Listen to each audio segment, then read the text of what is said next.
בחורה כבת 20 טוענת שלא קראו לה שם כשנולדה ולא עלו לתורה לא עשו לה קידוש. האם עכשיו בהיותה כבת 20 היא צריכה לעשות קידוש וצריכים לקרוא לה שם בבית הכנסת? אין צורך לקרוא שם בבית הכנסת, וזה לא היה מנהג שלנו, זה מנהג האשכנזים לקרוא שם בבית הכנסת בעלייה לתורה.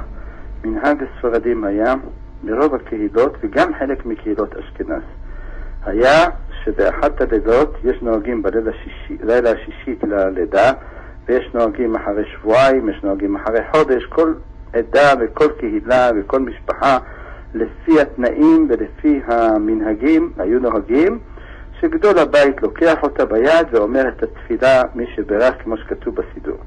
אחר כך הדפיסו את זה בסידורים בשבת. יש נוהגים היום לעשות את זה בשבת כי האשכנזים בעיקר נהגו את המנהג של אמירת קידוש, תעשיית קידוש בשבת וכיבוד וכו', אבל אנחנו לא נהגנו בזה ואין צורך בזה, ולא אבותינו נהגו ולא אנחנו נהגנו בזה, וזה לא מנהג כל כך חשוב שצריך להרעיש עליו את העולם.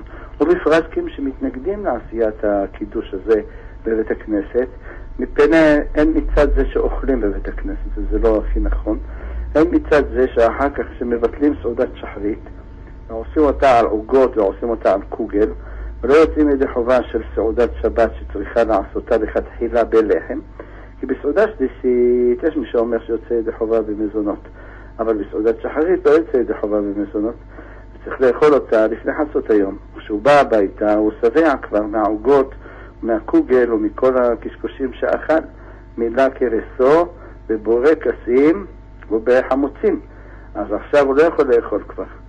אז לכן זה עדיף שלא יאכל או יאכל כזית בלבד, ואז יבוא לביתו ימהר לעשות סעודה. לכן לא צריך לעשות לו קידוש על הבת, לא שמענו ולא כתוב לא בשולחן ערוך ולא בדברי רבנו הארי שצריך לעשות קידוש כשנולדת בת. לכן היא יכולה להיות רגועה. גם לאמא שלי שנולדה לא עשו קידוש, וגם לאחיותיי לא עשו קידוש, וגם אני לבנותיי לא עשיתי קידוש. לא צריך, וברוך השם, כולם בריאים ושלמים, השם יתמיד בריאותם תמיד.